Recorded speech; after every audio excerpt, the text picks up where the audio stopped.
Vamos a invitar a la campana a sonar. Cuando la invitamos a sonar, enviamos nuestro amor, nuestros saludos y buenos deseos a los seres que la oirán. Deseamos que al escuchar la campana dejen de sufrir, que empiecen a practicar la respiración consciente, encuentren la energía de la paz y la alegría en ellos y sean capaces de transformar la energía de la ira, el sufrimiento y la desesperanza. Por eso invitar la campana a sonar y enviar su sonido para que la gente de nuestro alrededor pueda oírla es una acción sumamente compasiva. No podemos hacerlo sin poner todo nuestro corazón en ello. Con el cuerpo, la palabra y la mente en perfecta unidad, envío mi corazón con el sonido de esta campana. Que todos los que la escuchen despierten de su olvido y trasciendan el sendero de la ansiedad y el pesar. Escuchando la campana siento que las aflicciones que hay en mí empiezan a disolverse. Mi mente se serena y mi cuerpo se relaja. En mis labios nace una sonrisa. Siguiendo el sonido de la campana regreso a la isla de la plena conciencia y al jardín de mi corazón, donde las flores de la paz florecen bellamente. Ayer estaban viendo la opinión del médico. Dice aquí que en aquel tiempo, cuando se escribió ese libro, cuando eran poco más de 100 los que estaban encontrando la salida por medio de este camino, conocían a muchos, dicen aquí, a miles, para quienes, como para uno de los fundadores de la comunidad, no había remedio. ¿Verdad? Acuérdense que esta lectura se lee, pero también se siente. Se siente y se hace una analogía con nuestra situación, ¿no? Acá, los que estaban empezando conocían a muchos como para que estaban en la misma situación de algunos que ya estaban aquí, para los cuales no había remedio.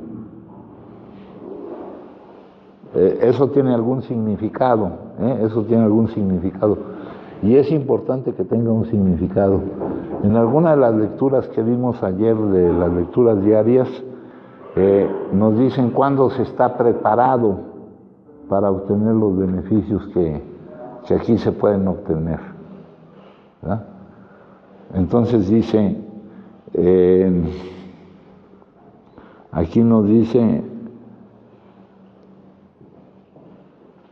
que estamos representados, aquí hay muchas características que tal vez nos diferencian, pero las características que nos diferencian no importan absolutamente para nada. Lo que importa es lo que tenemos en común. Lo que tenemos en común es la enfermedad. ¿Cuál es la manifestación de la enfermedad? El no poder no consumir, ¿verdad? El por motivo de supervivencia reaccionar a la vida consumiendo, y con ese motivo no nos podamos hacer responsables de las distintas áreas de nuestra vida. Aquí vamos a olvidarnos de algo en lo que insistimos mucho, ¿verdad? Y que nos hace muy semejantes a todos, y es creernos diferentes, que alguna de las características que están aunadas a aquello con lo que yo me identifico, me hace diferente. Todo lo que nos haga diferente a un lado, compañeros. Solo lo que tenemos en común, que no podemos no consumir y que no nos podemos hacer responsables de las distintas áreas de nuestra vida. El estado de impotencia, el desahucio, ¿no? Ya vimos que desde esto no vamos a obtener una recuperación donde ya se les dé el alta. En ese error han caído pues muchas veces. se salen y se van y creen que ya dejaron de estar enfermos. Esta enfermedad es una enfermedad cerebral crónica, una enfermedad incurable.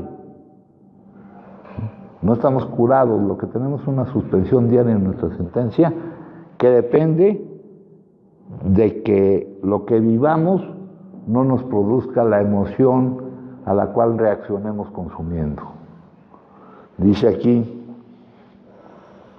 la sensación de haber participado en un peligro común es algo que nos une, pero eso no hubiera sido suficiente para unirnos, ¿no?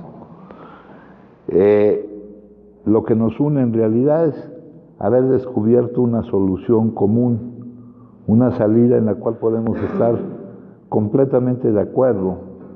Podemos estar completamente de acuerdo. Falta que lo logremos, ¿eh? Falta que lo logremos.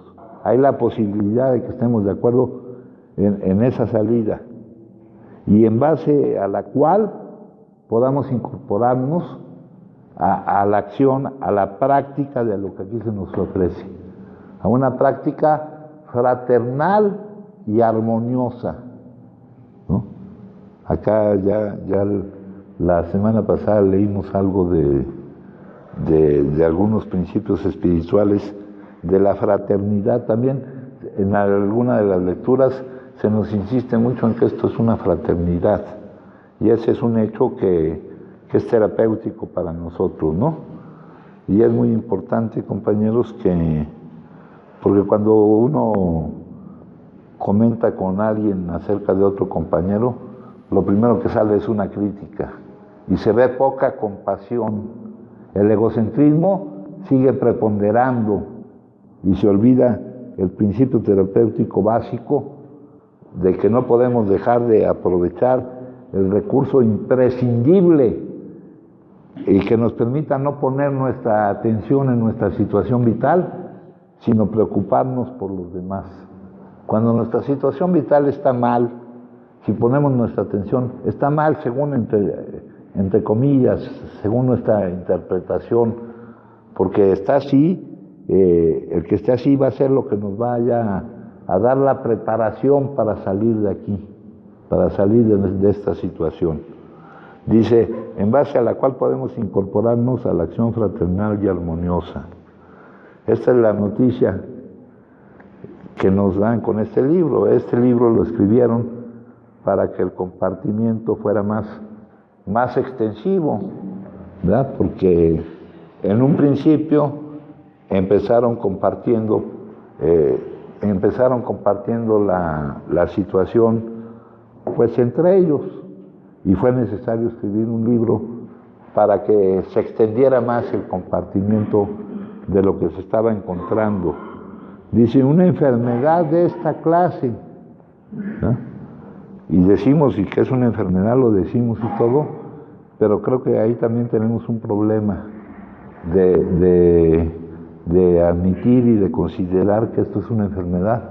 De repente tenemos algún otro tipo de enfermedad y nos preocupa más ese otro tipo de enfermedad que esta enfermedad, que aunque no es la peor de las enfermedades, y aunque es controlable, es incurable, pero es controlable, pero le ponemos mucho más atención a cualquier otra enfermedad que no tiene la gravedad que tiene este problema, ¿no? Si tengo una gripe, ya me ando quejando, ando procurando por mi estado de salud, pero en cambio a esta enfermedad, no procuro por mi estado de salud, no asumo mi responsabilidad actual para conmigo mismo y para con los demás, que es atender mi estado de salud.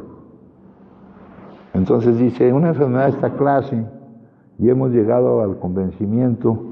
Acuérdense que este libro se terminó de escribir en 37, se publicó en el 39, todavía no era declarada por la Organización Mundial de la Salud como una enfermedad, pero ellos ya lo decían. En algunas de las intervenciones que tuvo Bill con las sociedades médicas, también los médicos ya admitían que era una enfermedad.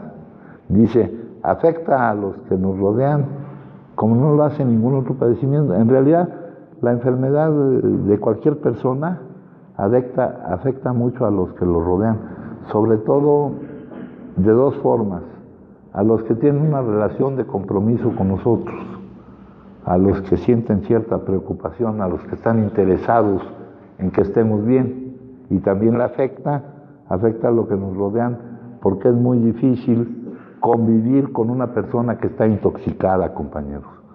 Es muy difícil convivir con una persona que cuando tiene la necesidad de iniciar el consumo o la imposibilidad de interrumpirlo, hace literalmente cualquier cosa para hacerlo, ¿verdad?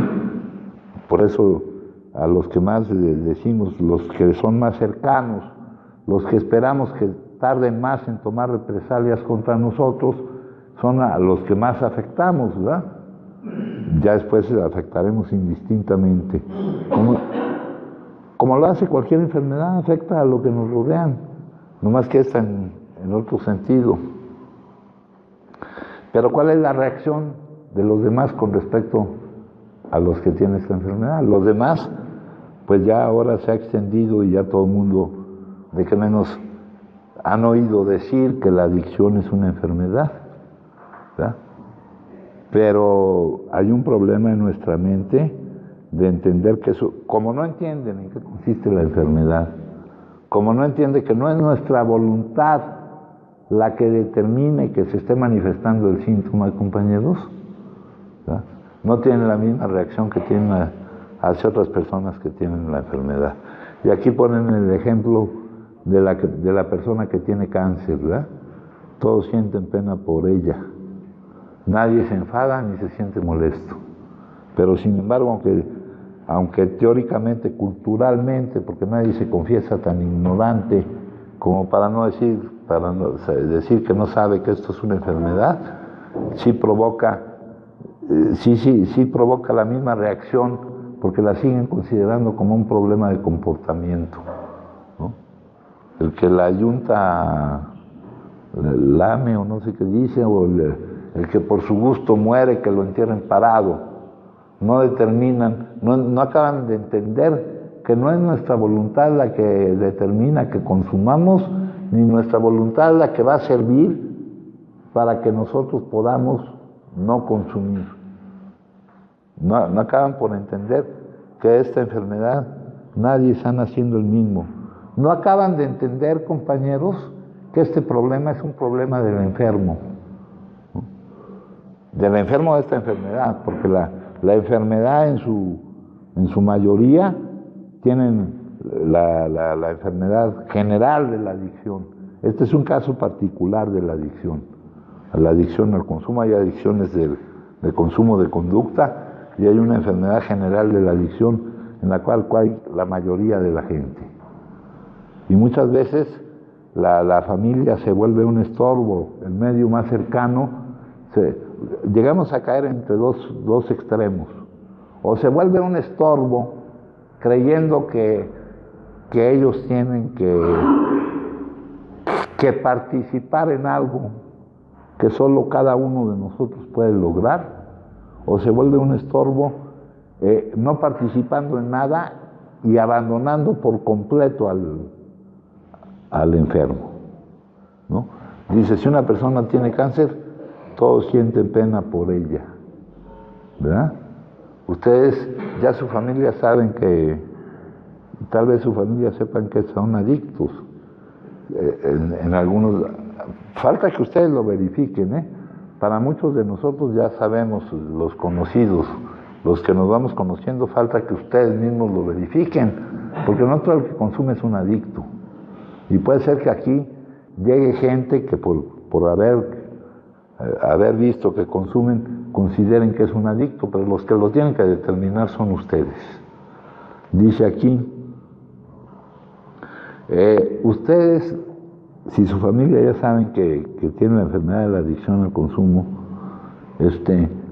díganles, tal vez eso haya provocado una reacción adversa en ellos. Acá en nuestro proceso de tratamiento, compañeros, se dice que una de las características de las ventajas es que es un medio seguro,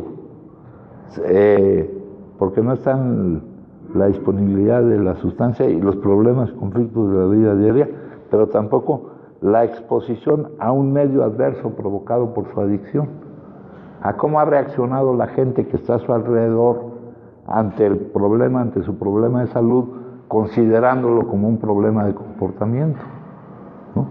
Entonces, la familia estorba de muchas maneras, compañeros, ¿no? O con mostrando ese medio adverso provocado por considerar esto como un problema de comportamiento, ¿no? O impidiendo, queriendo interferir aquí en un proceso. El otro día salió ahí, les he dicho yo que acerca de las comunidades terapéuticas, cuando se empezaron a utilizar, se vio que se requería un periodo de tiempo, compañeros. Por algunos problemas económicos o situaciones económicas, pues ese tiempo no es lo suficientemente largo, ¿no? Pero hay familias que tienen una codependencia. La codependencia es una adicción de ellos, ¿no? La dependencia y la codependencia son enfermedades adictivas tan dañinas como es la adicción al consumo de sustancias.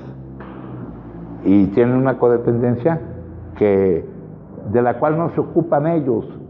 El trabajo de ellos es estar bien. Esos famosos grupos de CODA, de codependientes anónimos, de Al-Anon, creen que es para saber cómo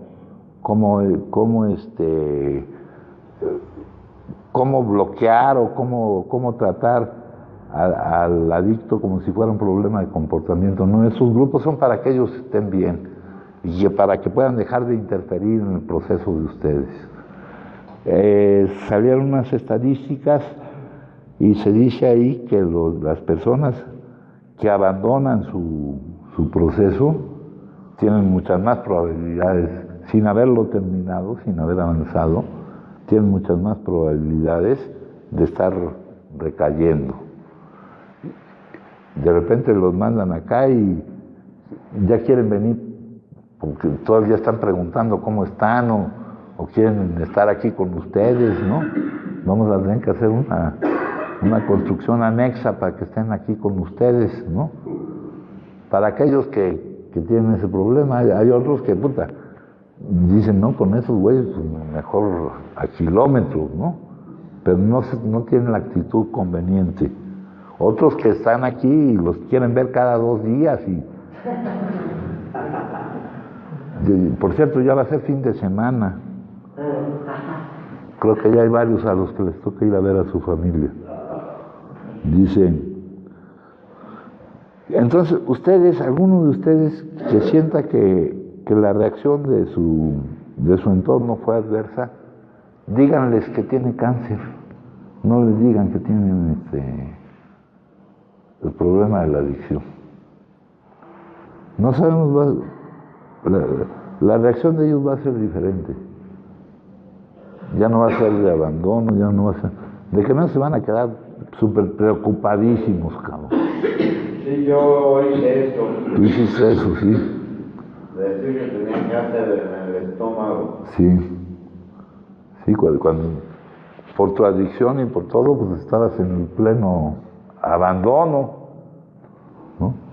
Pero cuando se te ocurrió decirles eso, quisieron ver qué se podía hacer por ti, ¿no? Sí.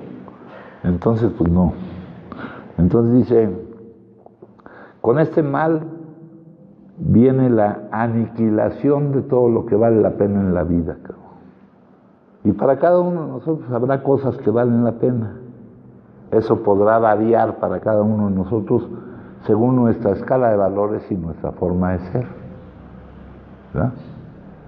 Pero esta frase que viene aquí es real, compañeros. Es real.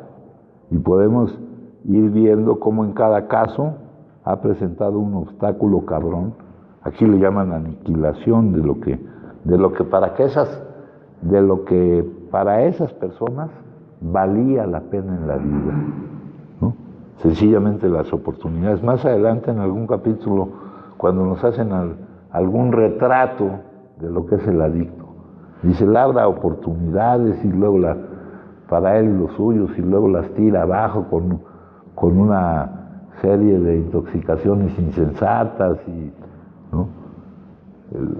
en dónde estábamos, qué teníamos hacia adelante, si no hubiéramos estado incapacitados para realizar nuestra labor. ¿Qué teníamos, verdad? Entonces dice aquí, valen todo lo que vale la pena en la vida, en el ámbito laboral, en el ámbito familiar. Es duro decir que no vas a poder conservar una relación que tú quisieras conservar con tus hijos, con tu pareja, con tus padres, ¿no? Es duro decirlo y admitirlo, cabrón. Pero así es esto. Dice, involucra a todas aquellas vidas que están relacionadas. Acarrea malentendimiento, resentimiento feroz, inseguridad económica, vidas torcidas de niños que no son culpables. Y aquí es un poco, esto también tenemos que verlo con cuidado, compañeros. No vayamos a sentir culpabilidad nosotros por esto que está pasando, porque tenemos la protección que ellos mismos tienen, ¿no? Que ellos mismos tienen, ¿no?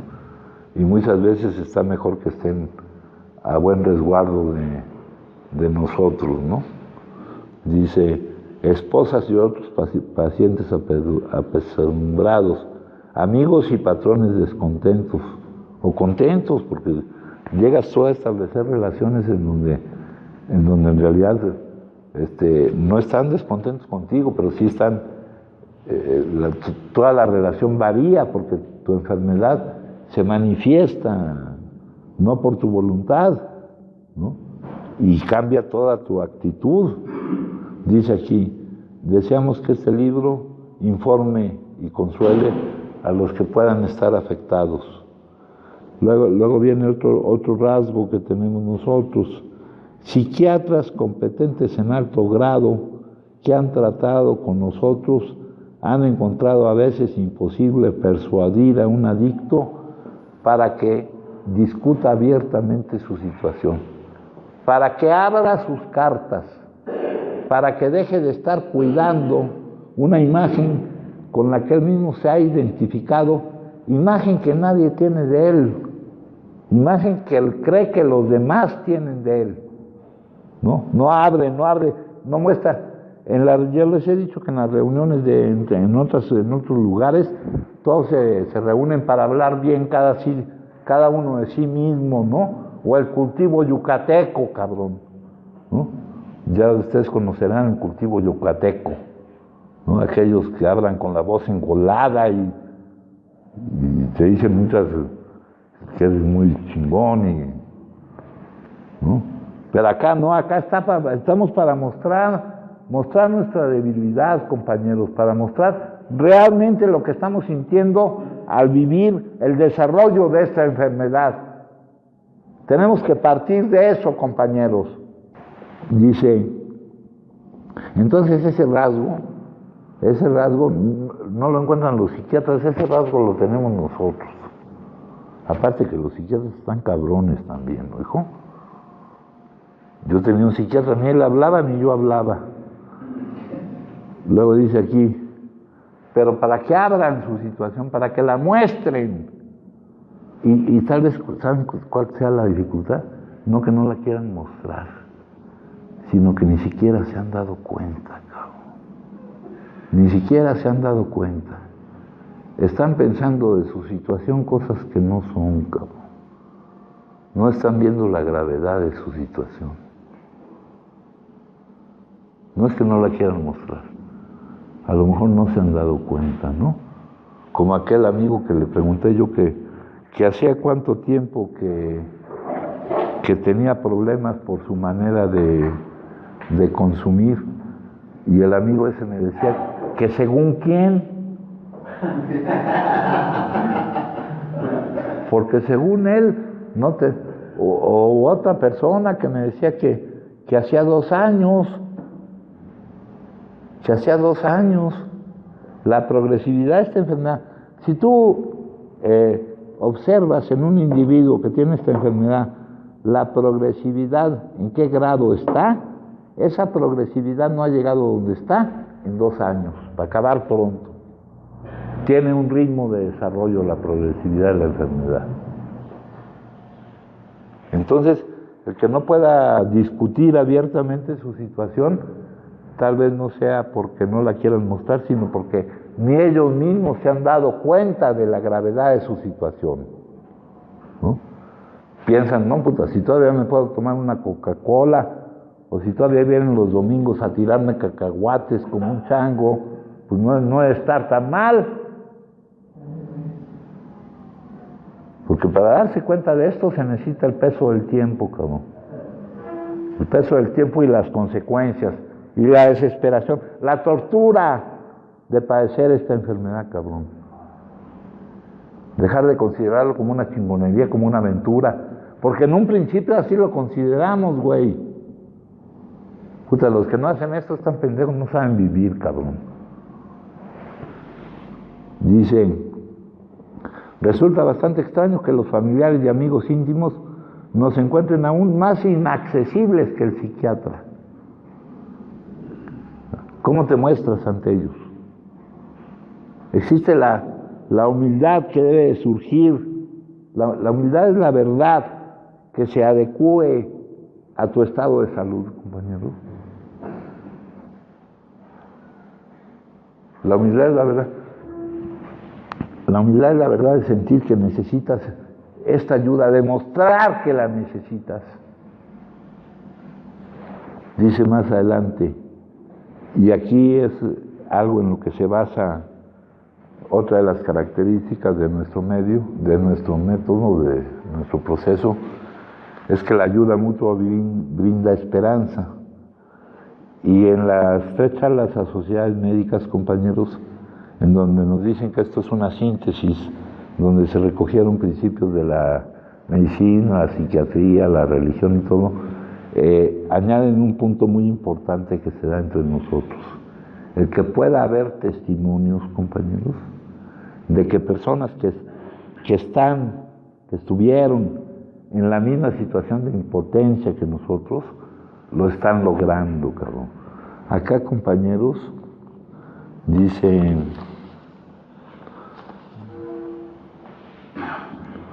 dice acá, en otra parte de ese mismo capítulo, dice, hay una solución, a casi ninguno de nosotros le gustó el examen de conciencia, la nivelación de orgullo o la confesión de faltas.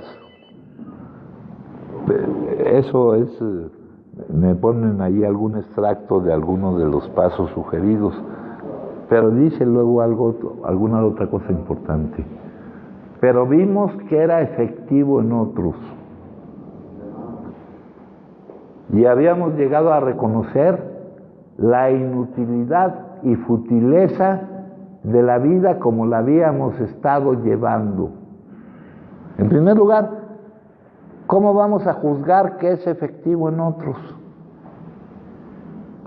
¿Verdad? Se van con la finta.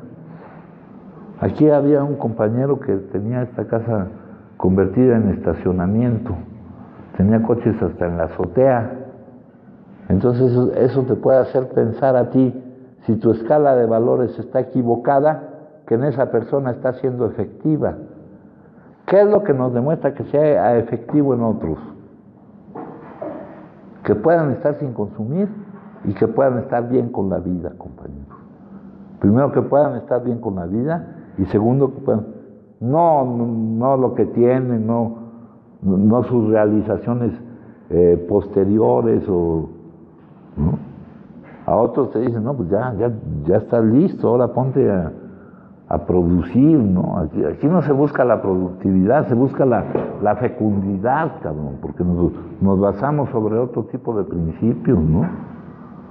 Yo recuerdo a un compañero que su familia eran financieros, entonces él salía de un periodo de remisión del síntoma y lo querían meter de financiero, cuando ese güey de financiero, y acuérdense que estamos con la supresión postaguda y está el estrés, cabrón, ¿no? Está el estrés. Entonces no vas bueno, ahora sí ya estás listo, ahora ponte a ganar dinero, a ver qué chingados haces, ¿no? Y ese güey me llegó a mi teléfono un mensaje de que ya había conseguido el tubo, que le faltaban los garbanzos. Y ese güey llegó acá y me dijo que el balazo ese que traía había sido un accidente. Y es amigo y conocido de ustedes, ese güey. Mío no. Es terapeuta. ¿Eh? Está loco ese cabrón.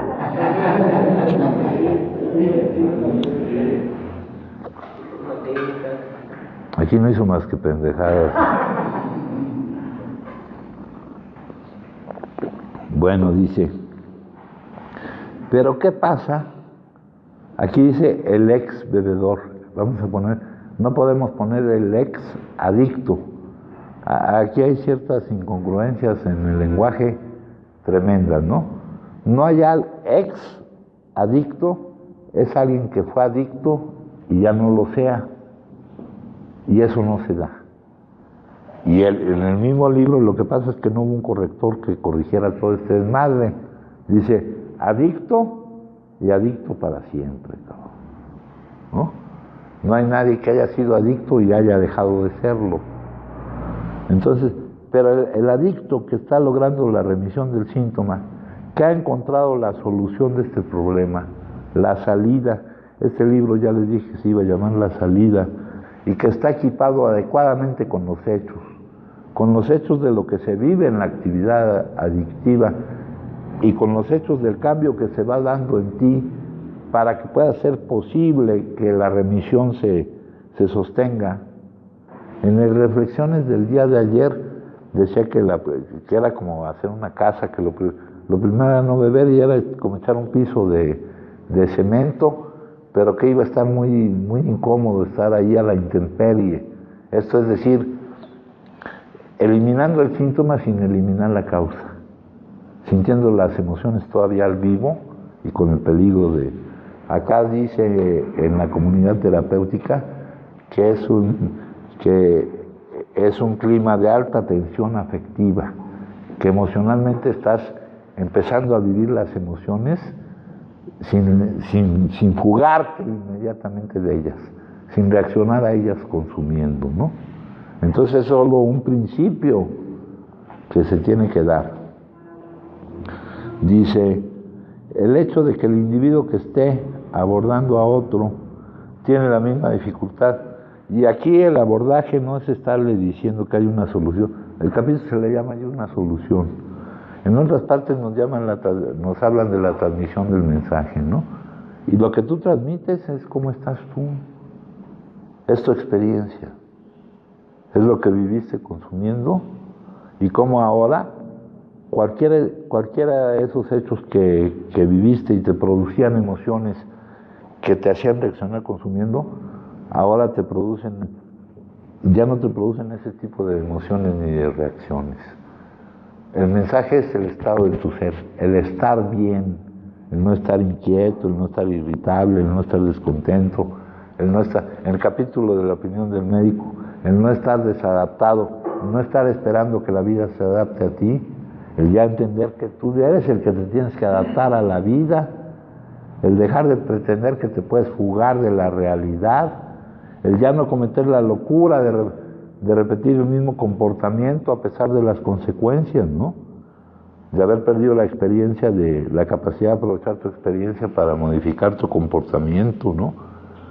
Pero cuando compartes, la otra persona se da cuenta de que no tiene más que el deseo de ayudar, y el deseo de ayudar pues nace de la necesidad de ayudarme a mí mismo, compañeros. Nace esa necesidad, ¿no? El deseo de ayudar nace de la necesidad de ayudarme a mí mismo, cabrón. Porque es un ingrediente básico, cabrón. Pero eso hay que llevarlo a la práctica, compañero. Que no se quede en un deseo. Que no se quede en un deseo. Si lo podemos poner en práctica, dejaremos de estar enfocados en lo que suponemos que es nuestro problema, nuestra situación vital, nuestro problema entre comillas, ¿no? Eso es muy importante. Dice, nuestras mismas vidas como bebedores que somos dependen de la constante. Aquí dice, ayudar a otros es una oportunidad imprescindible para dejar de dirigir nuestra atención hacia nuestros propios problemas, entre comillas, hasta nuestra situación vital, ¿no? Ahí dice, si es que han de rehacer sus vidas, quiere decir que nuestra situación vital, vista desde la óptica de afuera, vista no desde lo que va a producir, si todavía no tienes la capacidad de ver lo que va a producir, todavía te estás lamentando por el pasado. Vista desde ese lado, no te conviene estarla viendo, compañero. Dice, ayudar a otros es una oportunidad imprescindible para dejar de dirigir nuestra atención hacia, entre comillas, nuestros propios problemas, que nos brinda la oportunidad de seguir hacia adelante y aclarar para qué estuvieron ahí esos problemas, compañero. Ya no porque sino, ¿para qué te va a servir? Para ver la vida como nunca la viste, porque tú no te hiciste adicto cuando empezaste a consumir, tú ya eres adicto. Tú consumes porque eres adicto, no eres adicto porque consumes. Eres adicto porque sientes que la vida hay que soportarla.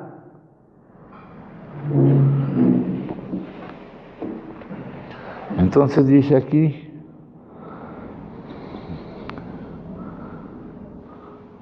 esas son las condiciones, dice, ganarse toda la confianza, y ya habíamos hablado de la importancia que tiene la confianza en un medio terapéutico, ¿no? Más que la misma técnica terapéutica que utilizas, ¿no? Si no tienes tu confianza, aquí todos somos terapeutas mutuos, ya vimos que la comunidad como método es que cada uno asuma la parte de la responsabilidad que le toca en el cambio de los demás, que la comunidad sea un agente de cambio de cada uno de nosotros. Nosotros seremos el principal agente de cambio porque somos los principales interesados, pero también los requerimos por nuestro propio cambio ser agente de cambio de los demás, compañeros, porque eso nos va a proporcionar beneficios. Entonces aquí dice, entonces se gana la confianza, ¿verdad? La comunidad como método. Dice, ya cuando empiezas a hablar y tal vez te reconozcas en las aventuras y en los lugares que conociste, pero donde te debes de reconocer con el otro, compañero, no es tanto en el consumo, ¿no? Aquí trae un capítulo este libro, el capítulo 1, la historia de Bill, ¿verdad?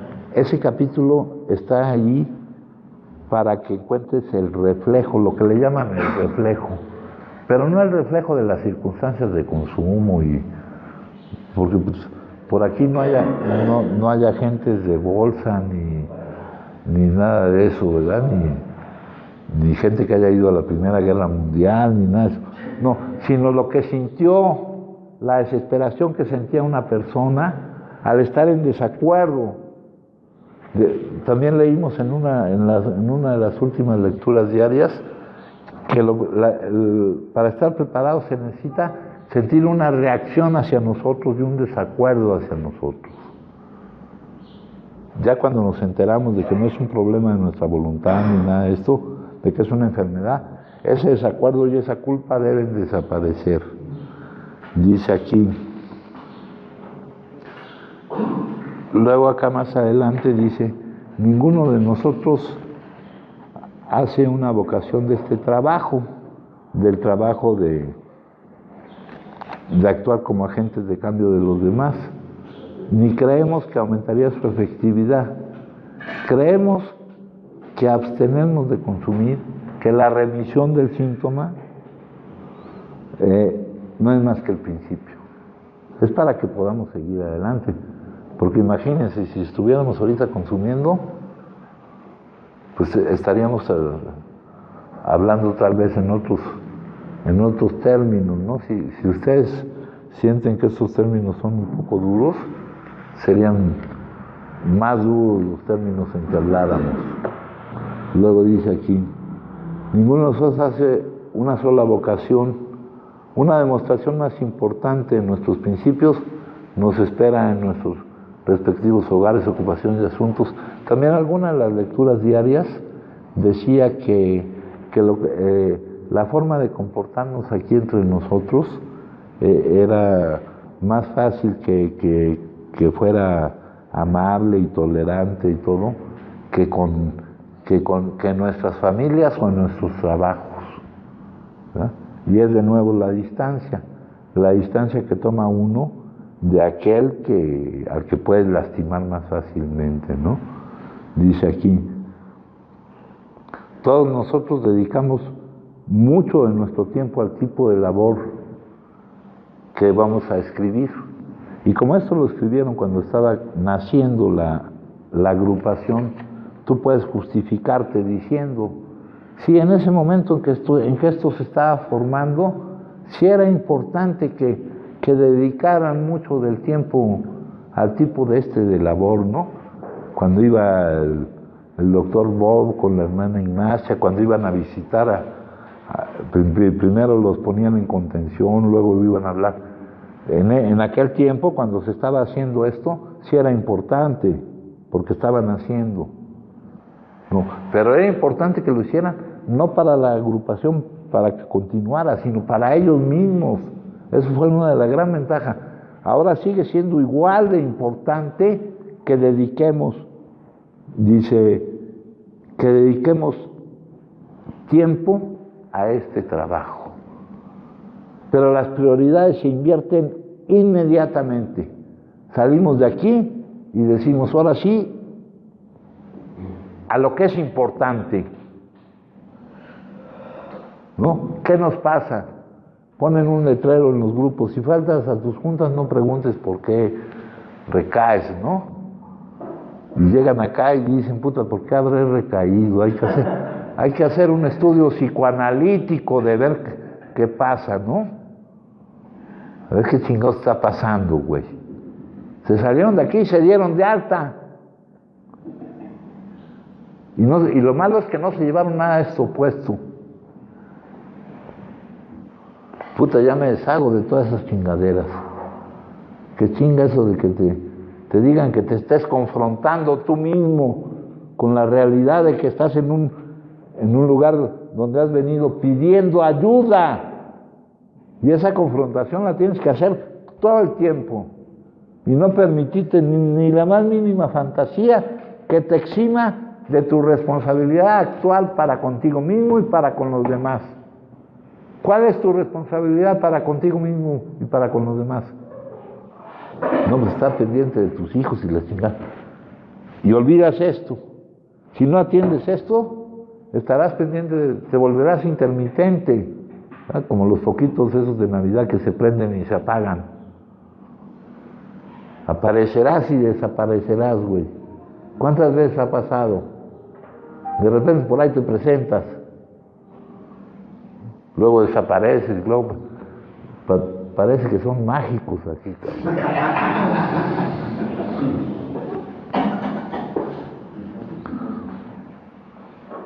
Dice, unos cuantos son suficientemente afortunados por estar en una situación que les permite dedicar casi todo su tiempo al tipo de trabajo que aquí te dicen a ella. Y cuando uno lee esto, los que nos asumimos esa posibilidad de poder dedicar casi todo nuestro tiempo, son los que ya no tenemos nada afuera, cabrón. Y decimos, no, pues esos están jodidos, ¿cómo que dice que unos cuantos son suficientemente afortunados si nos consideramos los más desafortunados de todos? Pero la verificación y la validación de todo esto la va haciendo uno. Cuando uno lo lee, no lo crees. Pero cuando pruebas que es real, que empieza la construcción, que empiezas a vivir los mejores años de tu vida, independientemente de tu edad, de tu salud, que empiezas a poder vivir realmente sin necesidad de huir de la vida, sin necesidad de ver que no hiciste, sino ante la posibilidad de hacer cosas. Si continuamos por el camino, no hay duda de que mucho bien. Los que vivimos en grandes ciudades o en pequeñas ciudades o donde sea, nos sentimos anonados al pensar que muy cerca de nosotros hay tantos que caen en el olvido todos los días. Muchos podrían recuperar si tuvieran la misma oportunidad. Y esto se extiende, compañeros. Esto se extiende. Hasta en lugares. Esta es una comunidad terapéutica. En un principio se le consideraba como medio rural, porque estaba como en un ambiente un poco apartado. Pues ese ambiente ya valió madres, compañeros. Eso ya no está apartado de nada, güey. No les digo dónde está el conecte, porque lo van a... Y aparte, ni hace falta que se lo diga, a lo mejor ya lo encontraron ustedes.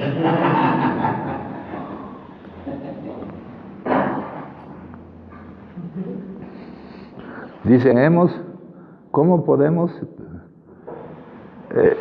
abarcar más? Hemos optado por publicar un libro, exponiendo el problema como lo vemos. Aportaremos el conjunto de nuestras experiencias y nuestros conocimientos.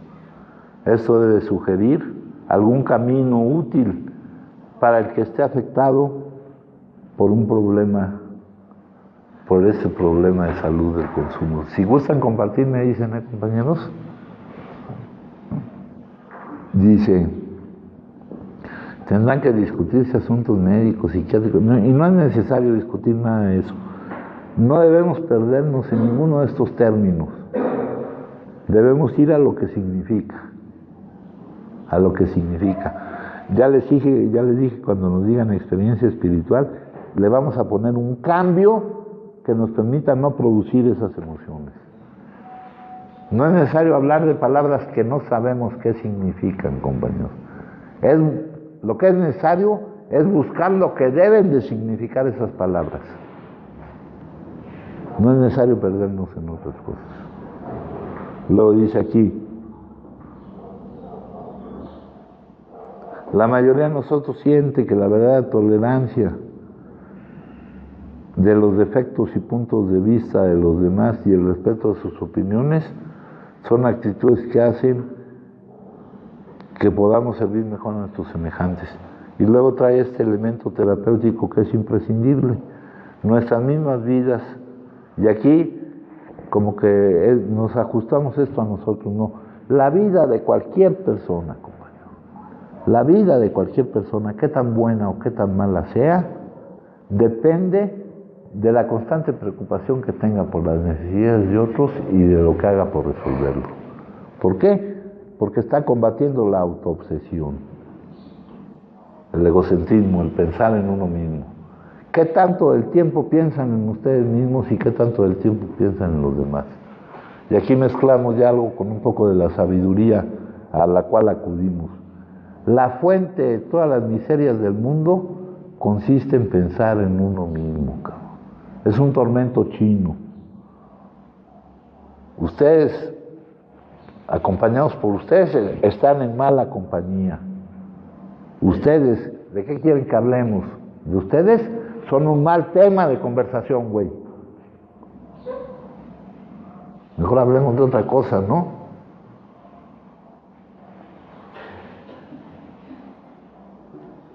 Depende de nuestra constante preocupación por otros y de la manera en que podamos satisfacerse. Esta es la definición que da el Dalai Lama de la compasión.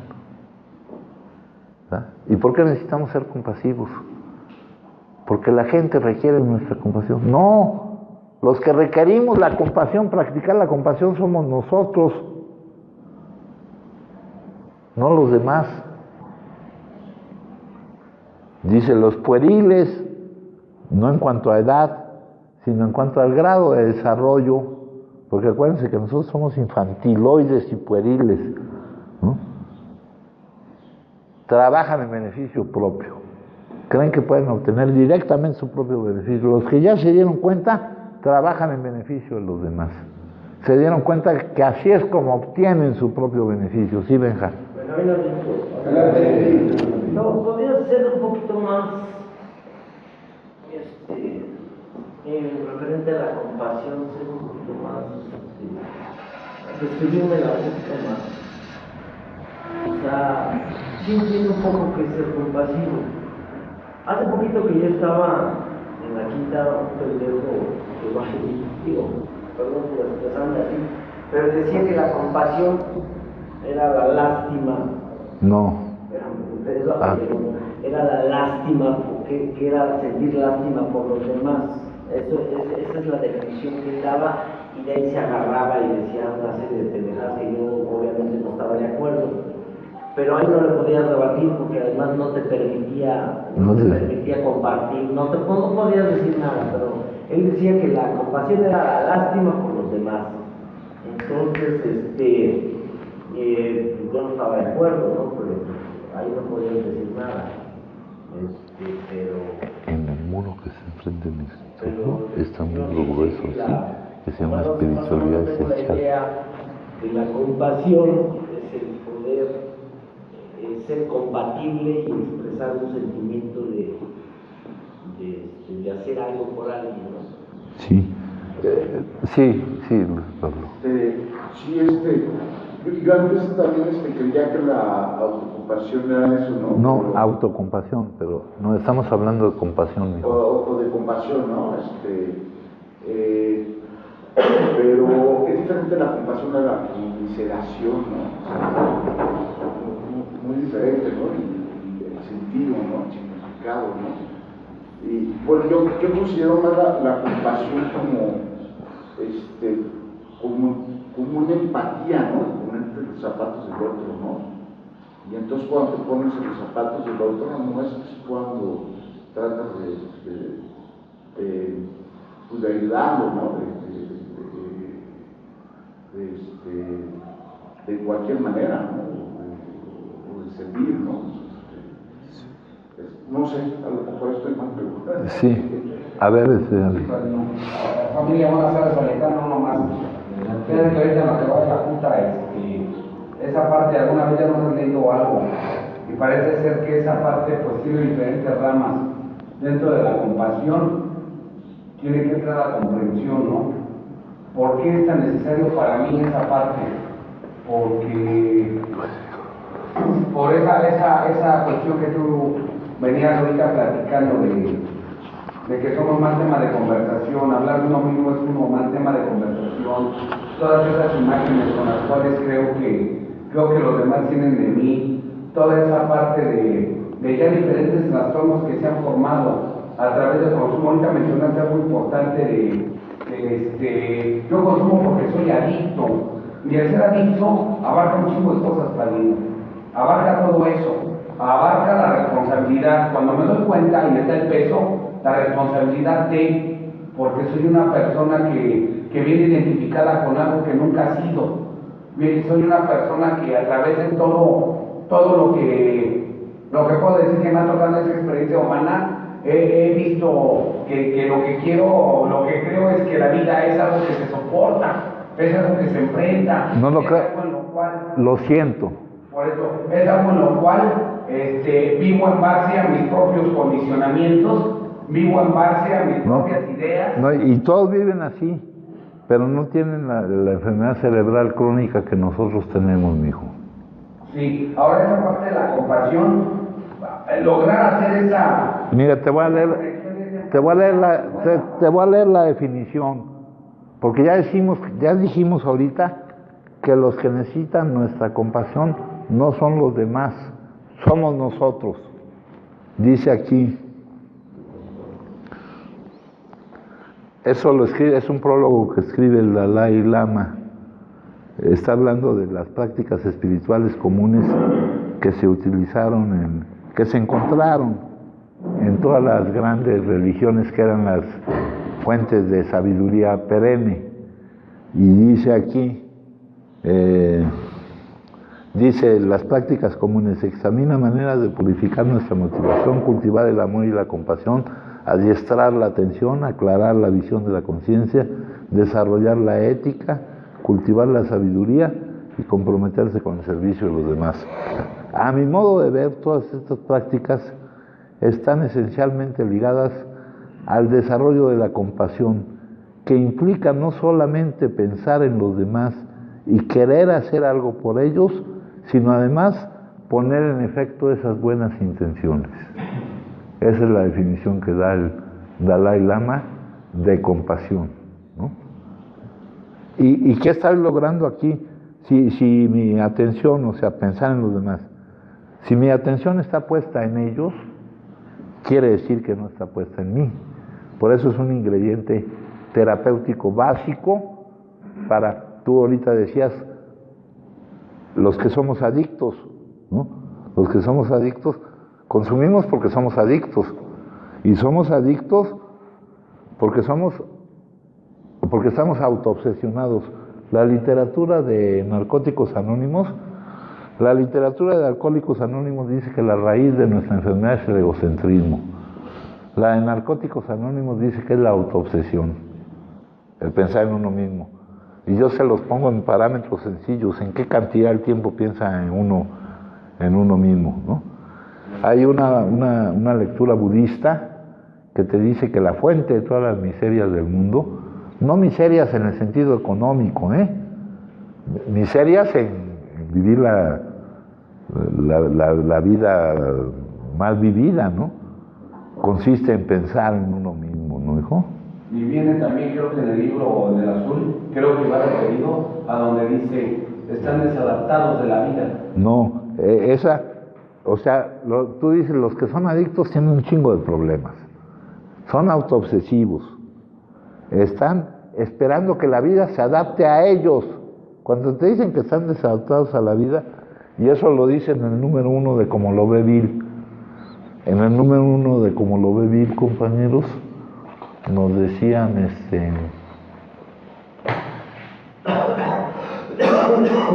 ¿no ven cómo lo ve Bill, mijo?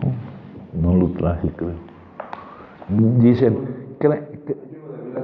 no, déjalo, mijo. Sí. Creen que el consumo es todo lo que nos interesa. Pero cualquiera que conozca la personalidad de un adicto, sabe que ningún adicto deja permanentemente de consumir, o sea, no logra una remisión sostenida del consumo, a menos que experimente un profundo cambio, y ahí menciona la palabra personalidad, no nos vamos a perder tampoco en la palabra personalidad, que experimente un profundo cambio en cómo interpreta la vida, en qué emociones produce, en cómo si ve la vida como algo que hay que soportar, ¿no? Y más adelante dice, creíamos que las condiciones, y yo le pongo ahí, creíamos que las circunstancias nos impulsaban a consumir. Cuando tratamos de corregir las condiciones o las circunstancias y no pudimos hacerlo a nuestra satisfacción, nuestra manera de consumir se hizo incontrolable. Nunca se nos ocurrió que teníamos que adaptarnos nosotros a las circunstancias en lugar de buscar que las circunstancias se adaptaran a nosotros, ¿no? Y eso checa con lo que nos dice la opinión del médico. Estábamos desadaptados a la vida. El que está desadaptado a la vida es aquel que siente la necesidad de que la vida se adapte a él. Si la vida no se adapta a él, esa necesidad, porque nuestro cerebro maneja inadecuadamente cosas que no debería manejar así, esa es nuestra enfermedad. Estábamos desadaptados de la vida. Ante la realidad sentíamos la necesidad de fugarnos. Muchas de esas cosas eran reacciones inconscientes en nosotros, ¿no? Y aparte teníamos una franca deficiencia mental, dice ahí que no nos convencía, que no podíamos controlar nuestra manera de consumir, por eso, porque estábamos desadaptados de la vida, porque estábamos, ¿no? Pero no era solo eso lo que nos impedía controlar nuestra manera de consumir, eso también nos impedía no iniciar el consumo, compañeros, ¿no? Ahí en esas características, porque el doctor Silworth lo que trata en la opinión del médico, más que nada es la compulsión física, la dependencia física. Pero esas mismas características son causa de mi dependencia psicológica. Y antes se decía que la enfermedad era incurable porque la compulsión física nunca desaparecía. Pero la dependencia psicológica tampoco desaparece, ¿no? Lo que hay que hacer es dejar de producir esas emociones. Y eso es con la construcción de lo que llaman, con ese cambio, ¿no? Un cambio revolucionario, ¿verdad?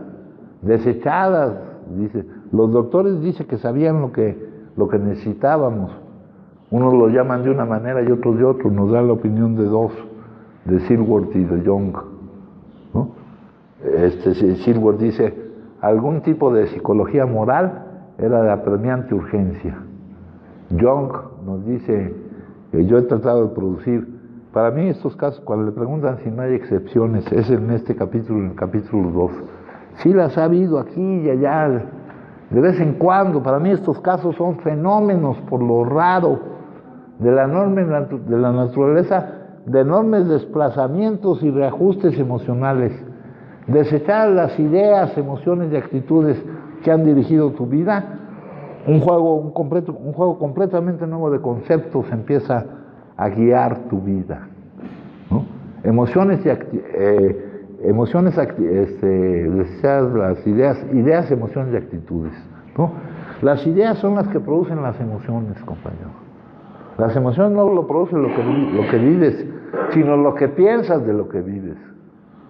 Pero las emociones de repente llegan dado por alguna circunstancia. No, por cómo estás calificando tú esa circunstancia. Esa es la teoría racional de las emociones.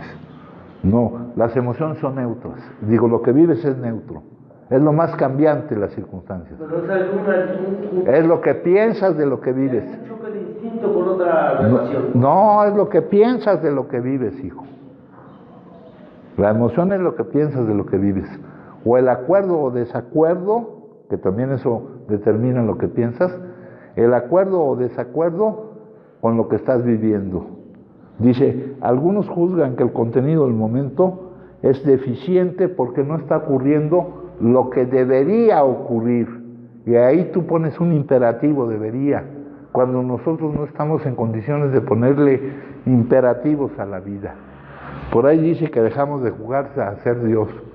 De jugar a ser Dios implica muchas cosas. Implica dejar de usar esos imperativos. Esto no debería estar pasando. Eso a él le queda bien decirlo, pero nosotros ni madres, hijo. Las emociones la produce lo que piensas tú o el acuerdo. Dicen, juzgan que el contenido del momento es deficiente porque no está ocurriendo lo que debería ocurrir, o que está empañado porque está ocurriendo lo que no debería ocurrir. Y eso lo está determinando tu pensamiento, mijo. O sea, tú eres el que... ¿Y cómo dejas de producir una emoción de esas? Teniendo una confianza absoluta en el que determina lo que vives. Una confianza que tiene más peso de lo que tú piensas acerca de lo que vives, hijo. ¿Quién determinó que tú vivieras eso? Él. Eso tiene más peso, esa confianza, esa certeza, que no le vamos a llamar fe, ¿no? Por ahí dicen la fe sin obras, pues no es ni fe, ¿no? Si no se nota en tu actitud, en tu sensación, en tu emoción, la certeza que tienes de que hay alguien que está a cargo, que sabe lo que hace y que actúa a tu favor, que el lazo que lo une contigo es la manifestación de su amor, dices, no, puta, yo soy el que determino si me ama o no me ama, no partes del hecho de que te ama. ¿Cómo me va a amar si no me saco la lotería o no sé? A ver, permíteme tantito, sí, mijo. Sí, Tavo, ahorita lo que estabas diciendo, ¿no? Pone a veces no nos damos cuenta. Yo me he dado cuenta de eso y además es una cosa que también se dice en la terapia racional cognitiva, ¿no? que definitivamente, o sea, casi todas nuestras emociones, al menos que sean incondicionadas, pero eso sí es un tipo de emociones que mejor no voy a explicar, para no confundir, ¿no? Pero la mayoría de nuestras emociones, ¿no? No vienen directamente de la realidad, ¿no? Son condicionadas por nuestro pensamiento, ¿no? Entonces, pero no nos damos cuenta porque esos pensamientos le llaman pensamientos automáticos, ¿no? Y no me doy cuenta de que siempre los pensamientos es mi propia voz interior, ¿no? Lo que le llaman el autolenguaje, ¿no? Es mi propia voz que me está diciendo, ay, es que soy un pendejo, es que no logro nada, o este es un baboso, o yo no necesito a Dios, entonces, si yo empiezo a cambiar esos pensamientos y esas creencias muy irracionales que no tienen que ver nada con la realidad, voy a tener un cambio de personalidad, ¿no? Ese cambio de forma de pensar y por lo tanto sentir y actuar, porque también las acciones vienen del pensamiento. Sí, lo que tenemos de las, dicen que el hombre es un ser racional, cabrón, pero más que racional es un ser emocional, ¿no, hijo? ¿Tú le querías decir algo, Luis? No, nada más un comentario, Pablo. Soy Carlos, soy alcohólico. Por ejemplo, tú un día nos platicabas que las emociones eran parte de un don de Dios. Entonces que se vivían, se pasaban y no pasaba nada. Sí, pero nuestra enfermedad consiste en que no podemos hacer eso. Sí. Eso lo dice... En la reeducación mental se vive al inicio. Entonces yo lo que me he dado cuenta es que se viven y el cerebro, en mi psique, la registra, ¿no? La enfrento. Entonces, ¿cómo viene la reeducación mental? Estoy reeducando mi mente a través de principios. No es eso, mijo. Ahorita y siempre hemos tenido has hecho el mismo comentario y está equivocado según yo. Ahorita te voy a decir por qué. Fíjate, lo que tú me estás diciendo, mijo, lo dice Pema Chodron en el budismo, y eso la gente normal, la gente que no tiene la enfermedad cerebral crónica, sí puede lograr eso que tú dices, mijo. Vivir las emociones y ver cómo pasan, enfrentarlas y ver cómo pasan. Pero nuestra enfermedad es incurable, no solo por la compulsión física, sino por nuestra negación inconsciente a enfrentar esas emociones. Entonces no va a ser el camino dejarlas ser, vivirlas y ver cómo pasan, sino dejar de producir esas emociones. Ese es el camino que se nos ofrece acá. Acá lo dice Pema Chodron, que es una monja budista. Pero mientras viene la meditación, ¿se puede vivir eso? No, al principio es como lo que decía de la lectura del día. Dejas de leer, hazte cuenta que dejas de beber, de consumir. Entonces tienes el piso, el pavimento, y están las emociones y las estás aguantando sin consumir. Pero eso no es cómodo. Y acuérdate que opera la ley de la gravedad del dolor, ¿no? Si no aprovechas el tiempo en que está la remisión del síntoma para ir eliminando la causa, vas a volver a consumir, mijo. ¿Ahí puede ser donde están entre el ser y el ego? No, mijo, es otra cosa. Es parte de un libro que se llama Cuando todo se derrumba, cuando todo se cae a pedazos. Y en la vida así es, la vida es una incertidumbre, ¿no? Todo se va cayendo. Dice, cuando todo se cae a pedazos y sentimos incertidumbre, decepción, conmoción o vergüenza, lo que queda es una mente, es lo que debería quedar en una mente sana, una mente clara, fresca y sin prejuicios, pero no solemos verlo así. Por el contrario, sentimos la incomodidad y la incertidumbre de estar en tierra de nadie, e hinchamos ese sentimiento desfilando por la calle con banderas que proclaman lo mal que está todo. Llamamos a todas las puertas pidiendo a los demás que firmen nuestra propuesta hasta tener un ejército de gente que está de acuerdo con nosotros en que todo está muy mal. Fíjate qué es lo que buscamos cuando hablamos acerca de nosotros mismos con los demás. Fíjate qué es lo que buscamos. No buscamos una terapia que nos diga, sino algo que nos... No buscamos el amor responsable, ¿verdad? Dice aquí, olvidamos lo que hemos aprendido en la meditación y que sabemos que es verdad. Cuando surgen emociones verdaderamente intensas, todas las doctrinas y creencias a las que nos aferramos parecen irrelevantes porque las emociones son mucho más poderosas. Por eso, lo que había empezado siendo un espacio enormemente abierto se convierte en un incendio salvaje, en una guerra mundial, en un volcán en erupción, en una ola gigantesca.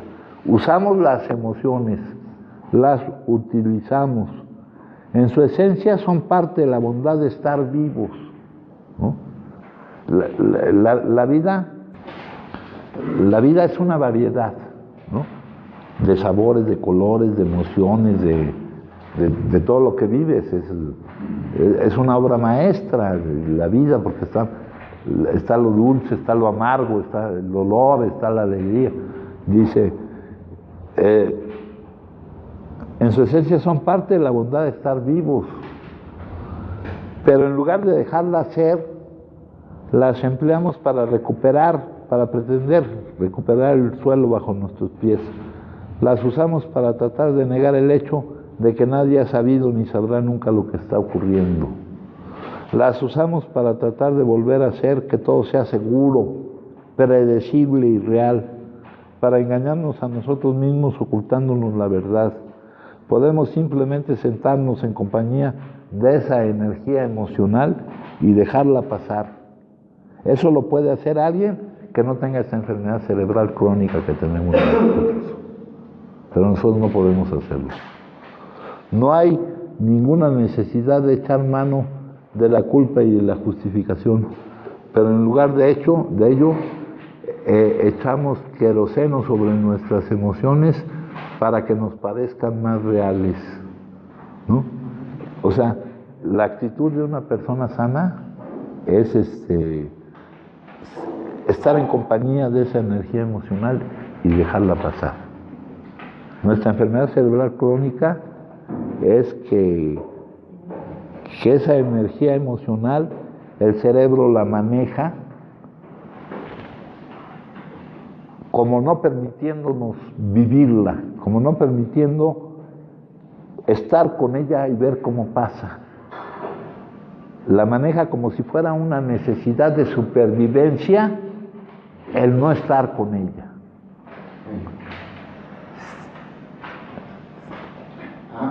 Sí, Tavo, una vez, no sé, leí por ahí, ¿no? Que por ejemplo, a veces, por eso, bueno, que es necesario la catarsis, ¿no? En cierto momento, ¿no? O sea, las emociones son como un hoy express, ¿no? Y entonces tú cuando haces catarsis, abres como la válvula, ¿no? De la vida para que salgan, ¿no? Esas emociones, ¿no? Sin embargo, esa no es la solución, ¿no? Es una solución nomás temporal, ¿no? Porque si tú no apagas el fuego, ¿no? La olla express, van a y ese fuego que son los pensamientos. Si yo no cambio mi forma de pensar que me llevan esas emociones, es cuando voy a explotar, ¿no? A veces sí me puedo aliviar temporalmente, ¿no? Con la catarsis y todo eso, ¿no? No sé, inclusive hay algunos psicólogos que dicen que hasta la catarsis puede ser mala cuando es, por ejemplo, una catarsis de ira, ¿no? Y que de repente, y te quedas encabronado, o sea, a algunos sí les sirve porque sí les cansa, sí sacan una emoción. pero otro no. Es como dicen, el estrés que se va acumulando, ¿no? Se va acumulando el estrés hasta que explota. Lo que se va consumiendo. Bueno, eso es como yo lo entiendo, ¿no? Como lo he vivido. Fíjate, por ejemplo, eso de la catarsis, mijo. Aquí me dice, acuérdense que estas prácticas vienen como en secciones. Hay una que se refiere a la sabiduría emocional. Aquí nos dice deshacernos de las emociones tóxicas y sustituirlas por otras emociones que son saludables, porque nada puede quedar vacío si no sustituyes eso. Y hay ejercicios para trabajar las emociones difíciles. Aquí nos habla, por ejemplo, comunicarse acerca de ellas. Dice, el segundo paso para abandonar una emoción difícil, aquí nos ponen un ejemplo, pero puede ser en relación a cualquiera, aquí nos ponen el ejemplo de la ira, es hablar de ello, hablar simplemente, no para quejarse o atacar, sino para perdonar y dejarla ir. Es un proceso sorprendentemente útil. Muchos de los beneficios, tanto de la confesión cristiana como de la psicoterapia moderna, fluyen directamente de ahí. Por supuesto, es posible realizar esa comunicación con un amigo en quien confíes, o si puedes hacerlo sin atacar con la misma persona que haya causado tu dolor. Otro ejercicio es escribir Hay varios ejercicios para trabajar las emociones difíciles. Por ejemplo, primero nos menciona respuestas torpes. Juzgar que las emociones difíciles son malas condenándolas. Suprimir las emociones dolorosas empujándolas a umbrales fuera de tu percepción, nomás enterrándolas, como decía ahorita Pablo. Dejarse llevar por ellas inflamándolas, como hacemos, por ejemplo, al alimentar resentimientos. Y luego acá nos dice, dominar y reducir las emociones difíciles, cultivar otras que sean emociones saludables, como la gratitud, la generosidad. Acá, por ejemplo, desplazarse de víctima a creador. La mayoría de los seres humanos vive hechizada por la creencia de ser víctimas indefensas de sus emociones, pero si hemos de transformar nuestras emociones, necesitamos reconocer primero el papel que desempeñamos en su creación, ¿no? Tómate un momento para estar consciente de cómo te sientes, date cuenta de las emociones que experimentas. Después piensa en alguien que te agrade y trata de visualizar a esa persona, observa qué emociones se presentan. Piensa en algo, visualiza a una persona desagradable y observa el juego de emociones correspondientes. Luego, hay otra que te dice, por ejemplo, cuando una emoción te la está produciendo la actitud de alguien, recuerda cuando tú has caído en la misma actitud, ¿no? Hay muchos ejercicios para eso. Y también es cierto algo que nos dicen, la vida está regida por las emociones, los sentimientos que invitamos a que entren en la mente acaban por seducirla y dominarla. Una vez que eso ha sucedido, esas mismas emociones dan color a lo que percibimos, moldean nuestra motivación y dirigen nuestra vida. Lo que sentimos dentro de nosotros es lo que vemos reflejado en el mundo en que vivimos. Si nos enojamos, el mundo nos parece hostil. Si tenemos miedo, vemos que todo nos amenaza. Pero si lo que llena la mente es el amor, veremos un mundo que anhela amar y ser amado. Es cosa sabida que las emociones del alma afectan al cuerpo y producen grandes cambios en el estado de salud, cambios significativos y de amplio alcance. Es necesario vigilar las emociones del alma, examinarlas regularmente y mantenerlas en equilibrio.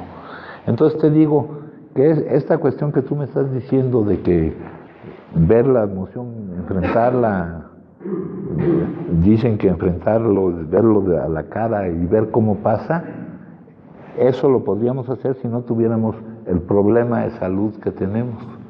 El problema de salud es la enfermedad cerebral crónica, que nuestro cerebro le está dando tratamiento a una cosa que es la emoción, como algo que no es, como con la necesidad de no vivir esa emoción, o sea, como una necesidad primaria de supervivencia. Ahí es donde está enfermo nuestro cerebro. Entonces eso no va a desaparecer, Luis Carlos. Eso va a permanecer. Te digo, antes se decía que la enfermedad era incurable, porque lo que se decía que no desapareciera era la compulsión. O sea que una vez iniciado el consumo no podías interrumpirlo. Pero tampoco este hecho desaparece. Por eso necesitas estar en mantenimiento de tu condición espiritual. Acá en nuestro libro azul te dice, no estamos curados. Lo que tenemos es una suspensión diaria de nuestra sentencia que depende del mantenimiento de nuestra condición espiritual. Tú oyes la palabra mantenimiento de nuestra condición espiritual y no entiendes ni madres. Entonces vamos a tratar de ver qué significa, hijo. ¿Qué significa? Significa saber que lo que estás viviendo es lo que Dios está determinando que tú vivas. Y más que el juicio que tú hagas sobre lo que vivas, que es lo que produce la emoción, lo que predomina es la confianza que tienes en el que está determinando lo que vives, hijo. ¿No? Una confianza que tiene más peso que lo que tú piensas acerca de lo que vives, de que si está bien o si está mal, o si concuerda o no concuerda con tu voluntad. Por eso es necesario, no la fe, pero no con ese significado, porque cuando llegan acá y les preguntas si creen en algo, todos te dicen que sí, pero la respuesta a esa pregunta no es una respuesta verbal, es una respuesta en la sensación acerca de lo que vives, ¿verdad? Un mismo hecho, la muerte misma. Tú ante la muerte puedes pretender huir, la muerte de un ser querido, te provoca una emoción que tú dices, una emoción que te lleva a consumir o te lleva a decir que... Y una vez que tú estás siendo transformado por esa confianza, mijo, entonces ese mismo hecho te causa una emoción completamente diferente a la que te causó en aquel momento, hijo. Oye, Padrino, entonces esa parte ahorita que estás diciendo de la parte emocional, es algo, por eso es incurable. Por las dos cosas, por las dos cosas. Sí, me refiero al aspecto de la emoción. Eso siempre va a estar. Es algo en lo que tengo que estar trabajando a cada suceso que la vida me presenta. No, lo que no vas a trabajar no vas a lograr el no negarte a vivir esas emociones. Lo que vas a hacer es que ya no se produzcan esas emociones. Y por ejemplo, ¿por qué de repente, Padrino, eso nada más así como una meditación, por qué de repente con un mismo hecho marea la emoción? No, con un mismo hecho. No, sí, pero se trata de que, y eso se va a llevar un tiempo, mijo, y eso es precisamente lo que tú quieres lograr, que un mismo hecho no te produzca una emoción que tú te niegues a vivir. Y ya te puse yo el ejemplo de cuando murió mi padre y cuando murió mi madre. Hubo una gran distancia entre ellos, entre esos dos hechos. Hubo un gran recorrido en la progresividad de mi enfermedad y un poco de avance en la salida. Entonces yo, con respecto a la muerte de mi madre, lo tomé como algo gozoso, como algo con respecto a la muerte de mi... Y todo esto inconscientemente, inconscientemente. Por eso te preguntaba yo, un mismo hecho. Ese es el propósito de la recuperación. El mismo en el mismo momento. Porque los hechos que tú vas a vivir no los determinas tú. Tú estás aquí para que su divino propósito se despliegue y eso es su importancia. Y todo suceso es una ayuda y siempre ocurre lo correcto. Dice, la gente cree que depende de lo que ocurre para su felicidad o su sufrimiento. Todo el tema este de la enfermedad y de la salida de la enfermedad se refiere a la felicidad y al sufrimiento, mijo. Cree que depende de lo que ocurre. Lo que ocurre es lo más variable. La gente cree que el contenido del momento está empañado porque no está ocurriendo lo que debería ocurrir, o que es deficiente porque está ocurriendo lo que no debería ocurrir. Y se pierde así la perfección inherente de cada momento, una perfección que es permanente con respecto al tiempo. Siempre ocurre lo correcto, pero eso no lo va a determinar tu pensamiento, mijo. Lo va a determinar la confianza que llegues a tener. Es ahí cuando el poder superior te devuelve la cordura. Ya evita que consumas de nuevo la primera dosis, mijo.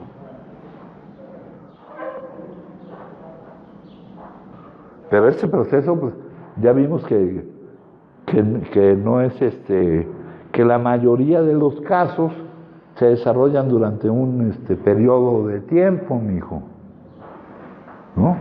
No son súbitos. Se desarrollan durante un periodo de tiempo. Y la cosa es ir mejorando. Tampoco vas a alcanzar la perfección, pero vas a ir mejorando, hijo. ¿Sí me entiendes? Por ejemplo, sí te entiendo. Por ejemplo, ahorita cuando tú pusiste ese caso así que la verdad, pues es suerte, la muerte de tus padres. Qué bueno que por la gracia de Dios viste la segunda de diferente manera, ¿no? Pero yo lo puedo determinar en hechos que suceden. Sí, pero estás juzgando un periodo de tiempo muy breve todavía para hablar, mijo.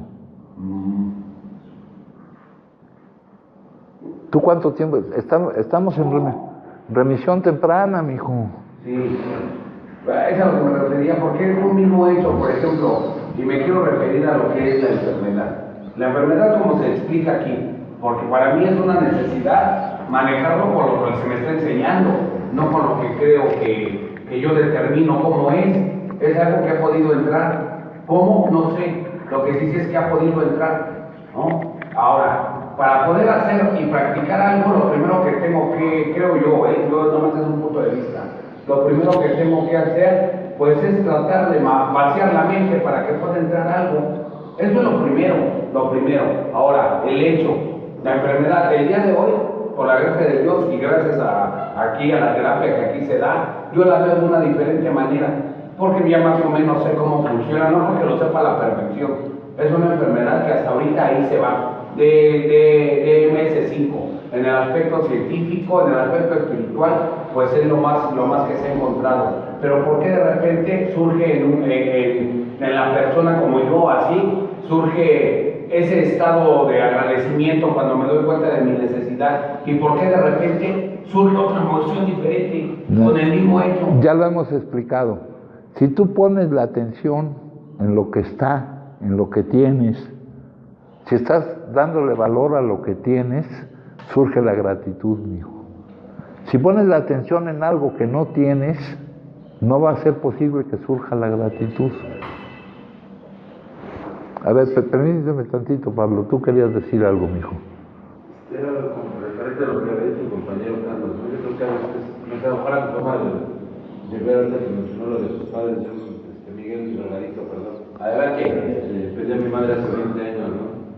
Y en base a eso, ahora que me doy cuenta, en base a lo que decía el compañero Carlos, creo que a veces surgen sentimientos porque siento que quedo programado ante ciertas circunstancias, ¿no? Cuando veo que alguien me empieza a prestar atención, cuando alguien me empieza a importar, hago y actúo sea en un trabajo, sea una pareja, sea un familiar, mi reacción es, bajita la mano, hacer algo para que se alejen de mí, ¿no? Como que trato de alejarlos, como que ya no quiero volver a sufrir esas pérdidas de alguien que amas, ¿no? Que quiero. Como que siento que estoy programado en todos los aspectos, ¿no? Es que ahora eso tiene que cambiar. Ya no necesitas, tú ya no necesitas que alguien se preocupe o se interese por ti, porque te vas a habilitar en interesarte y ocuparte de los demás. Ya no es que puedes obtener, sino que puedes dar. y lo que obtengas está en función de lo que das. Entonces, en lugar de fijarte en qué vas a obtener, te centras en fijarte en qué vas a dar. Por eso dicen que la felicidad y la verdadera felicidad está en el dar, ¿no? No en el recibir. O sea, acá lo dice, dejamos de interesarnos en nuestros planes y en nuestros proyectos. Empezamos a ver qué era con lo que podíamos contribuir a la vida. Y dice cuál es el efecto que obtuvimos de ello. Empezamos a sentir, a fluir en nosotros un poder de dirección. Empezamos a gozar de una paz y una tranquilidad. Empezamos a perder el temor al hoy, al mañana y al futuro. Renacimos. De esta enfermedad nadie sana siendo el mismo. Así que ya no digan que no cambian. Se tardarán en cambiar, si les da tiempo. Pero la vida, chingadas, te hace cambiar, güey. ¿Qué tan chingadas necesites? La vida es generosa. Te va a dar todos los que necesites, güey. Por eso no te preocupes. ¿Tú querías decir algo, Tony? Sí, con respecto a eso de la muerte, ¿no? Sobre todo a mí me pasó, ¿no? Primero muere mi mamá, pero ya la muerte de mi madre pues fue producto de muchos años, ¿no? Que primero y aparte de la enfermedad y la enfermedad de Parkinson, ¿no? Que tenía, que es una enfermedad que ya como que empecé a hacer un luto, ¿no? Y empecé a hacerlo, ¿no? Cuando a la hora de que mi madre muere, ¿no? Porque después le detectaron cáncer, además, y todo eso, ¿no? Y cuando murió, yo vi en mí, tanto en mis hermanos también, ¿no? Todos mis hermanos también, puta, como un alivio, ¿no? Como que sentimos un alivio y una gratitud a Dios de que ya no estaba sufriendo, ¿no? De que ya dejó de sufrir, que y mi sentimiento fue como un desahogo, ¿no? Pero a los 2 meses y medio se muere mi papá, ¿no? A los 2 meses y medio, y eso no estábamos preparados. Y inconscientemente, ahí sí, me afectó gruesísimo, ¿no? Pues sí, pero como tú dices, inconscientemente, mijo. Sí. Y dice respecto a la muerte, puesto que nuestra esencia es el amor, ni a la muerte hay que temer, ¿no? Pero para eso se necesita moverse ya no en el plano condicionado ni en esto. Y la muerte, ¿en qué sentido nos afecta, compañeros? ¿En qué sentido nos afecta? En un sentido egoísta, ¿no?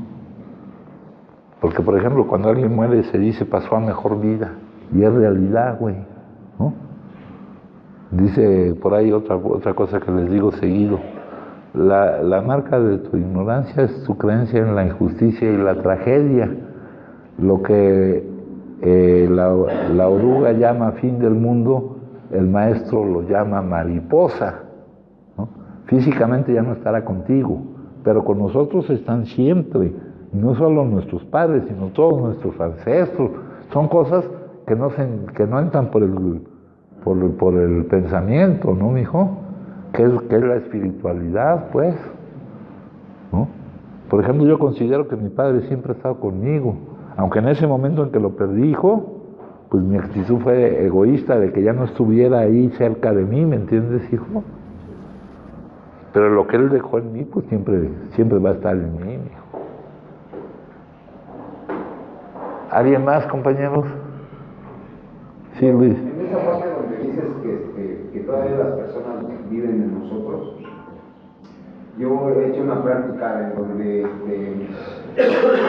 tú has mencionado que nada está separado de nada, ¿no? Que aparentemente hay un espacio aquí entre nosotros. Entonces, cuando a mí me había afectado ciertas pérdidas de años, entonces cuando se me empezó a infiltrar este nuevo conocimiento, hizo algo dentro de mí, ¿no? El saber que no está nada separado, así de sencillo, ¿no? Y eso quiere decir que pues sí, que las personas en algún momento tienen que partir, pero el partir no quiere decir que ya no están, ¿no? Sí, entonces, nada se cree. a lo que yo me meto a mi mente es una, que todo está interconectado, que es parte de la vida, ¿no? La impermanencia y los ciclos de la vida. También esa parte. En este mundo material, el orín y la polilla, todo lo consumen, mijo.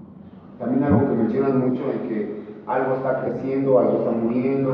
Entonces, sí logro ver ese tipo de avance dentro de mi psique, ¿no?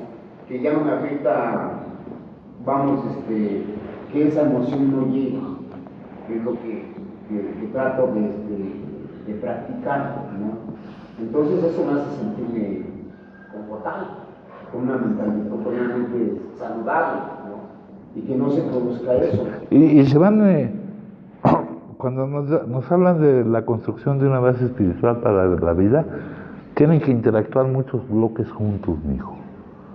¿En dónde estás? ¿En el presente o en el pasado, cabrón? Porque eso a lo que nos estamos refiriendo ya quedó atrás. ¿En dónde estás presente? ¿En dónde estás? ¿En lo que puedes obtener o en lo que puedes dar? ¿Verdad? Cuando hablan aquí de las promesas, que en realidad no son promesas, son resultados a obtener. Aquí nadie te promete nada. El trabajo lo tienes que hacer tú. El trabajo generado por la necesidad de hacerlo. No nos lamentaremos por el pasado. ¿Ah? Sí, puedes estar sin consumir y sufriendo, pero como loco, cabrón, si te estás lamentando por el pasado. Hay una ahorita que nos decía al final el compañero que dijo algo así, ¿no? Esto es egoísmo, ¿no? Yo le puedo decir que a raíz de eso, al contrario, no porque soy una persona que me han repetido cientos de veces que empieza a ver por mí, porque siempre voy más a veces hasta por los humanos, siempre preocupado por ayudar y hasta que sin deja de ser el Capitán América, ¿no? Me decían en la escuela, deja de querer salvar a todo el mundo, y lo hago, ¿no? Porque me encanta, ¿no? Pero nunca lo hago porque todo el mundo siempre me dice, ya güey, deja de ver. No, pero hay que ver cuál es el verdadero motivo, porque si en realidad fuera por ellos, no te crearía problemas. Pero yo me creo mis problemas, ¿no? No. Yo solito los alejo. No, pues en realidad quieres ser el Capitán América, güey. O sea, no estás atento a ayudarlos a ellos. Tu motivo es ser tú quien los ayude, crearte una imagen de Capitán América. Cuando lo hagas realmente por ellos, hijo, no te podrá ocasionar problemas eso. Yo podría decirle y sentir que sí lo hago porque me nace, nunca lo hago para que vean, ay, miren, no, que lo pues eso dices, el problema es que eso dices, ¿por qué no me ayudo a mí? eso dices, pero el resultado está diciendo que lo que dices no es cierto. Okay. Maestro, por favor. Buenas tardes, soy Alfonso. Maestro, perdón, Alfonso. Mi padre fue asesinado a la edad corporal que yo tenía de 11 años. Él tuvo un sufrimiento porque no murió instantáneamente. Lo balacearon y tardó algún tiempo en que llegara la ayuda, en fin. Después, al paso del tiempo, yo me fui fortaleciendo de maneras mentales y en el estudio, de muchas maneras. Después, mi madre muere, yo estaba en Estados Unidos, pero me dicen que muere de muerte natural, y algunos años después, una prima hermana me dice que no fue así, sino que ella también fue asesinada y violada. ¿Sí? Entonces,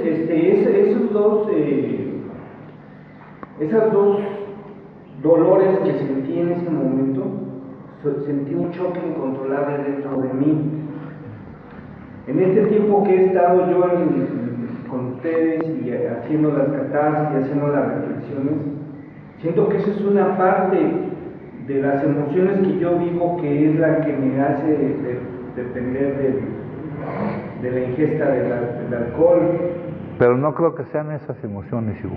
Yo creo que son emociones más inmediatas que se refieren a hechos que estés viviendo en el momento, hijo. No son esas emociones anteriores que vienes cargando. Yo creo que son emociones que se te siguen presentando actualmente, mijo. Ya no se refieren a esos hechos. Yo creo, mijo. Porque es lo que se nos presenta en el momento, lo que nos hace reaccionar a la vida consumiendo. Acá, cuando en el apéndice 2 nos hablan de ese cambio que debemos de experimentar, dicen que ese cambio se nota en una diferente reacción a la vida. Y ahí yo entiendo que se están refiriendo a lo que está uno viviendo actualmente, mijo. ¿Alguien más, compañeros? ¿No? Pues entonces les agradezco mucho. Gracias, padre.